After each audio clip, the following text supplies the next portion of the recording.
Well, hi, everybody. Welcome to Microsoft Launch, the program. And this is National Entrepreneur Week presented by Microsoft. I'm Alan Taylor from Inc. Magazine, Inc. Radio. Scott Duffy here, the author of the book Launch, and it's all good because this is all about helping people launch their businesses using some of the stories from our guests like Jason Reid, co-CEO of National Services Group and friend of Scott Duffy. So Scott, take it from there. Here's where I want to start. I want to start by talking about how I met Jason, because I think it's such an awesome story, and it speaks to a topic that we're going to focus on today, which is relationships. And so when I was a freshman in college, I'm 18 years old, I get some advice from a family member. And the advice was simply, when you get to school, when you get to college in your first week, go to the career counseling department and get to know the people who run that career counseling center. And tell them that what you want is an internship the following summer. And get on their radar for a great internship. And at the time, it was companies like Microsoft, right? It was companies like IBM, it was companies like Xerox. That's who you wanted to work with. Well, about 6 months later, I built a relationship and I got a call. And the gentleman that I spoke to said, you have to come right down, which I did. And I said, so who is it? Which one? Which one of these big companies? And he said this. He said, College Works Painting. And I'm like, College Works Painting? I said, what are you talking about? What's that? And he said, no. He said, this is a company that's committed to teaching young people how to be awesome entrepreneurs. And I went and I worked and I spent a summer working for College Works. And my boss at the time was my good friend Jason Reid. It was a lot of years ago. It was. Scott had hair. I did. But Kevin's going to try and fix that with the whole piece. But I think what is really amazing is 25 years later, how we're so close and such good friends. How you're my coach as a CEO, and I love you to share a little bit about College Works and your business, and share with our entrepreneurs. Thanks very much for having me today, guys. This is great. I'm a big believer that relationships are everything, and that's one of our mottos in the company, in both our companies, College Works Painting and Empire Works, which is our more grown up year-round construction business. And I really believe that. I mean, I've told this, Scott's heard this many times, and Alan, it's probably the first time for you, but I'm the luckiest guy I know because I get to wake up every single day and work with my best friends. And that's how I kind of approach business. And I look at it and go, I think way too many entrepreneurs are taking a look at their relationships as being transactional. So what can I get from that employee? What can I get from that customer? How can I win? How can I make sure that I'm going to come out ahead? Yeah. And that is just not a long-term strategy that works for anybody. I mean, if you're going to be transactional in your nature with your customers, you're going to end up on Yelp, and not in a good way. Right. And that is a big part of the way our world works right now. Right. And if you're transactional in nature with your employees, you're going to have massive turnover. No one's going to want to be around you, and it's just not going to work out. So when I look at things, I say, how can I actually spend my time making sure that I am helping people out? What can I do to make a difference in people's lives? And I also, when I'm hiring, I'm looking at going, I want to make sure that if this is someone I'm going to be talking to on a regular basis, that I can actually spend time with them, that I want to spend time with them, that I want to look forward to spending time with them. And this is a theme that I'm seeing in all great leaders, is that they care about the people that they're working with more so than just pawns in a chess game. Sure. Yeah, and I like that. I already like what I'm hearing. So, a lot of people spend a lot of time trying to figure out how they're going to get out of their business. What's next for them? How do I build this business so I can sell it? That's a bit of what we see so much of it on TV now and CNBC, short-term tech companies and stuff. It's how do I build and sell it? I really don't spend any of my time focused on that. I spend my time on if you build it, they will come kind of thing, and I don't really care if they come. I really care about, am I enjoying myself? Am I spending time with people I want to spend time with? And am I making a difference in people's lives? And I think if I go through my life making a difference in my employees' lives, if I spend the time, if they call me up and we're chatting about a work issue and I can just sense there's something wrong, I'm gonna table that work issue. That can go to another day. And let's talk about what's going on in your life. And that's why I've been partners with the same partners for 25 years and got long-term employees, been around for a lot of time. And not to say that this is the kind of place you can go and hide for the rest of your life, because everybody who knows me knows that this is a high-performing culture. And if you don't perform, you're going to have to go. There's probably a better place for you. I was going to say high-performing culture when most people think, they hear college and painters. they probably think this is a relatively small business. I just want to say, this College Works Painters has almost 500 employees, and during your peak season, I think you have around 2,500 students that are painting homes. So College Works operates in 26 different states, and if you have a kid knock on your door this summertime and say, we want to paint your house, likely one of our folks, and if you like entrepreneurs, give them a shot. Let them in, let them do an estimate for you. These are amazing kids. Part of what I love about the business I'm in is that we are taking really young people, 19, 20 years of age, and showing them how to be entrepreneurs, how to run the branch of that business. They get to run the whole thing. They go do the marketing, they do the sales, they run the production, as you know. Sure. And they actually they have to make a profit doing it. It's an awesome business. Wow. And it's a great experience. The cool thing that we have going now is I'm actually going back to all of our past people, and I've got a podcast I'm launching called Life After College Works, where I'm going back and interviewing a bunch of these folks that have actually gone and created some amazing businesses. Right. We've got people who've built public companies and just amazing lifestyle businesses, and it's because of those long-term relationships that I'm able to do that. And the genesis of all of that came from painting houses. People spend, in my opinion, way too much time focused on whether the business they're in is the most exciting business on the planet. Am I in that new hot tech startup? Am I in that new whatever it might be? I don't care what I'm in. I really don't. I care who I do it with. Because the reality is, you don't have control over the situations you're going to run into in business. Right. All the challenges you're going to have, you don't have control over those.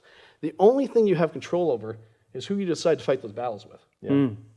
It's funny you say that because I have a 19-year-old son, and he wanted a job this last summer, and I took him out onto the balcony of our office. I have a beautiful office, and some of the paint was peeling, and I said, all right, I need you to paint the rails.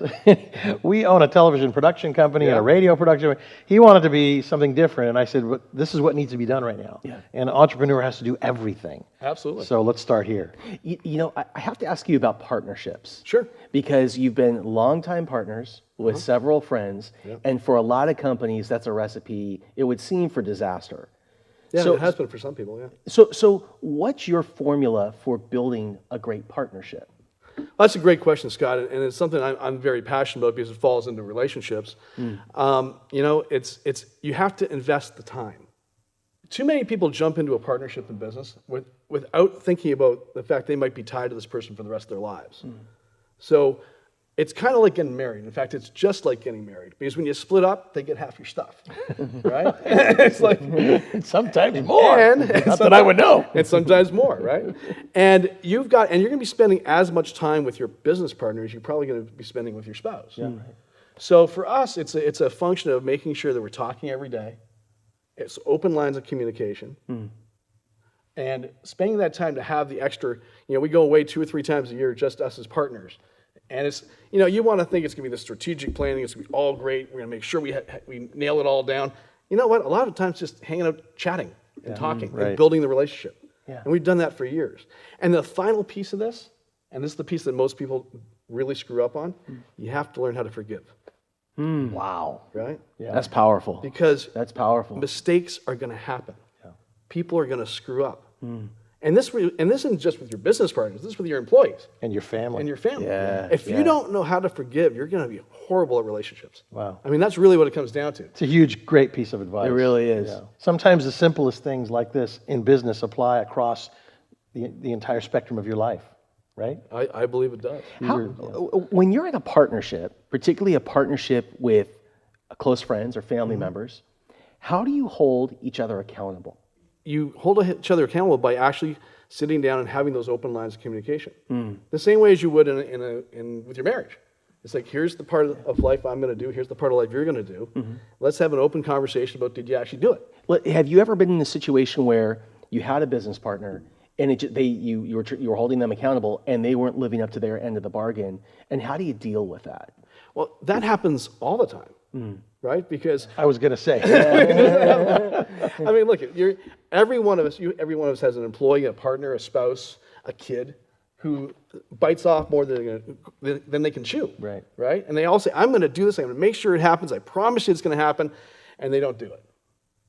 Well, all you can really do is have the conversation where you sit down and say, let's figure out what went wrong here. How can I help you so this doesn't happen again? Did you bite off more than you could chew? Should you put your hand up and say, I don't know what I'm doing? I said I did, and I don't. Did you just not want to do this? Is that why it didn't happen? Ask the questions that get to the root of the problem or the issue, and then let's have an adult conversation about why this is not good for the business, the partnership, the marriage, whatever it might be. Yeah. And I'll add one thing to that. Don't be angry when that happens, because if you're angry, the angry energy is what they feel. You're absolutely right. And I think that's a part of being a mature business person. If you want a long-standing... I haven't learned it yet, but... If you want a long-standing relationship with anyone, anger is not a part of it. Yeah. Right? It can't be. It goes back to that forgiveness thing. You got to forgive. You got to understand. I mean, any one of us messes up every day over something. Just ask my wife, right? I do it all the time. Or your kids, right? Or my kids. Yeah. So, I mean, at the end of the day, you've got to treat it all the same way. I love it. You've got to be authentic in your business life and your personal life. You've got to be the same in both ways. Yeah. Again, you'll see this theme happening in business, that it is not just how you are in business, it's how you are with your entire life, using the principles that are kind of built into us as human beings and not forgetting them, kind of returning back to them as a mature person. And when you're running a business, it's the same as running your family. Absolutely. Yeah. You know, one of the things that often comes up with entrepreneurs is that they feel so unbalanced in their life. And when you talk about relationships, how does balance fit into your formula for success? Well, for me, it's probably, when we talk about what I believe are the two key foundations of being successful in business, it's relationships and it is balance. And what I find way too often, and again, I'm a little older than some folks, so I mean, I was in EO back 25 years ago. I've been in YPO. I'm in WPO now, which means I'm really old, I guess. And I've been in Vistage, and I've seen so many people go through this whole idea of I'm going to be an entrepreneur, and then they focus on what I think is the wrong thing: is how do I get my exit to happen? Everybody wants to talk about their The wrong exit. philosophy, yeah. And Versus building a great business that generates cash flow and and when they focus on their exit, they end up focusing on how hard I have to work to exit in this timeline and all the stuff I have to accomplish to exit in this timeline. And therefore, balance goes out the window. Yeah. Right? So when I take a look at balance... Interesting point. Very interesting point. Yeah. So when I take a look at balance, I'm thinking, for me, it's possible to... I mean, if you take a look at most athletes, you can overtrain. Right? Scott, you're an athlete. Yep. I mean, you know that point when you're over pushing your body too hard and you're overtraining. And what do you do when you overtrain? Take some time off. Wait a minute, he's a synchronized swimmer. Even that's an athlete. synchronized swimmers are athletes too. He doesn't have to wear the cap, which is really cool. Sorry, Scott. I'm getting it from all ends today. Don't invite your friends to a show. But so what do? You take some time off, right? Right, take some time off. Right. So I view life going, okay, if you work too much and too hard and all you do is focus on just that part of life is business, then your entrepreneurial muscle is overtrained and it's stressed. Yeah. And what you really need to do, and what I focus on doing, is spending my time having other stuff in my life that allows me to escape that little vacation, right? So for me, I love to play guitar. And I love to sing when I play guitar. And I'm bad at both of them. Just ask my wife and kids. So, but I'll do that for a half hour. But that's why you have a minutes. teepee. Jason literally has a teepee in his backyard. Right, that's why you have the teepee. Yeah, but you know what? As far as I'm concerned, I'm paying for the house. I'm going to play that guitar right in the center of the living room, and everybody's going to have to listen to me. But that escape, right, for 25 minutes is important. That time to go out and meditate for 20 minutes in my teepee is important, right? Taking a nap might be important. But that escape, if you don't take the time to do that, you're not going to be balanced. If you don't take the time to spend time with your kids, and you know this, Alan, you've got 4 kids. If you don't focus on them, what happens? In 10, 15 years, you built this company, you sold it, and you don't even know your kids? And that reminds me of an interesting story I heard the other day. This little boy goes to his dad. He says, "Dad, how much money do you make an hour?" And he says, "Well, it's none of your business." And the little boy says, "Please, Dad, I got to know how much money you make an hour." And his dad said, "Well, I make $100 an hour. Why?" He says, "Well, I need to borrow $50. And the dad says to the little boy, he says, "No, I'm not going to loan you the $50. I'm not going to loan it to you." And then the little boy walks off to his room. He's all upset and kind of sad. And the dad thinks, well, maybe I was a little tough on him. So he goes back into the room and he says to his son, he says, "Here," he says, "I'm going to give you this $50. I'm going to loan you this money." He says, "Now what were you going to do with it?" And the little boy gets the money from out from under his pillow, and he's counting his money. And his dad says, "Wait a minute, you already have money. What did you borrow that money from me for?" He says, "Because I want to buy an hour of your time, Dad. I want to spend dinner time with you, and I want to buy an hour of your time." Wow. Right? Wow. And so our children, it's like the song that hits me the hardest is Cats in the Cradle. Oh, yeah. Right? Absolutely. And it's like our children and our families are so important to them. You do have to make sure that you have that balance you talk about. And as an entrepreneur, I find it hard because my job takes me all over the world, and I have a fun job. Yeah. And I take my family with. And my wife complains, every time we go on a vacation, it's always work. And I go, "Yeah, but it only takes a few hours to do what I do. And then we get to go to Hawaii or Paris. Absolutely. Yeah. But there's, like you said, I think that conversation is really important. So, first of all, thank you. I'm learning a lot from you today as a fellow entrepreneur. And I hope that you guys are too. Absolutely. Because at the end of the day, it's these stories that are going to help us all to be able to continue on our quest as being entrepreneurs. And I think it's a combination of balance and this idea of balance and blowing off steam. And there's a story I always love to share where a few years ago I was leaving Necker Island, Richard Branson's home, and we were at this little airport on our way out. And I walked across and I said goodbye to a gentleman named Steve Ridgway. And he ran Virgin Atlantic Airlines. And at the time, the economy was in rough shape, and it was really hard on the airlines. And I remember I walked up to him, and I said, hey, Steve, I have a question. What's the most important part of your job? Like trying to get some kind of inside kind of thing. And I'm thinking the answer is going to be leadership or management or hiring, whatever it is. And his answer was exercise. I said, "Steve," I said, "I'm surprised you said exercise." He said, "I'm disappointed you're surprised." And in that same day, I got on another flight, and I was with David Cush, and David was the CEO of Virgin America.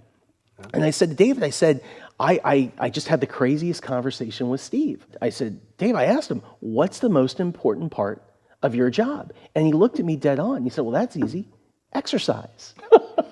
And I said, "Why?" And he said this, he said, "When times are tough, you've got to be the toughest person in the room. Absolutely. And if you're not taking care of yourself, if you're not finding that balance, if you don't put good food in you, right? If you don't move, it's impossible to be just that." I love it. True. I love it. Let me add one more thing to this, guys, is that, and here's the piece that a lot of people miss out on. Again, you can't be balanced unless you have great, solid relationships in your business, right? Yeah, right. Because in order to truly be balanced as a CEO, because Scott, as you know, between National Service Group, Empire Works, and CEO Coaching International, Sure. because I coach 12 CEOs in my spare time, because guys like me have lots of spare time. But the reality is, why do I have lots of spare time? Because I've got lots of amazing people that work with me, right? And I know how to delegate to them. And not to say that I just give them stuff, say, go do this because I don't want to do it. I give them stuff that they want to do. Right. I'm empowering people to be better than me. I'm saying, I'm going to trust you to take this division of my company and run it, and I'm here when you need me. Not But easy I'm not to going to do. micromanage you. I'm not going to be on top of you. I'm going to want to know what's going on. I'm going to support you. I'm going to coach you. I'm going to help you. And I'm going to forgive you when you screw up. Wow. That last part was a zinger for me. And you know what? So what we learned from all this? Forgiveness, really important, even in business. Yeah. Where can people find out more about Jason Reid? Well, you can go to collegeworks.com for CollegeWorks Painting and CEO Coaching International, another great place. Excellent. Well, thanks for being with us, Jason. Appreciate it. Thanks, Al. Appreciate your Great time. time. Right on. Thank you, Scott and I, Jason. we're going to be doing a whole bunch more of these great programs called Microsoft Launch. You can find us, #MSFT Launch. Also, we're celebrating National Entrepreneurship Week presented by Microsoft.